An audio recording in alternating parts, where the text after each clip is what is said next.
Welcome to Luca and Miguel. Enjoy the video. In this video, I will show how to make the best clam chowder. Begin by rinsing clams, chopping potatoes into 1-inch cubes, and saving clam liquor.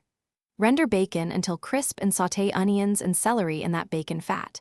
Deglaze with a splash of clam liquor and white wine, then add potatoes, stock, and thyme. Finish with cream and reserved chopped clams for a rich, balanced chowder. Create depth by layering flavors from the start, beginning with bacon and aromatics. After rendering bacon, sweat onions and celery until softened but not colored. Add minced garlic briefly, then pour in clam liquor and a light seafood or chicken stock. Simmer potatoes with thyme and bay until tender, tasting and adjusting salt as it reduces. Stir in cream at the end to round flavors without boiling.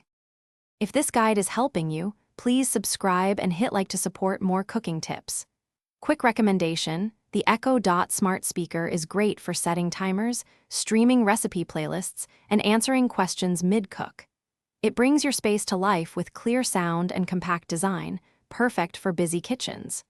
Check the description for the link and other deals. Now let's get back to the video.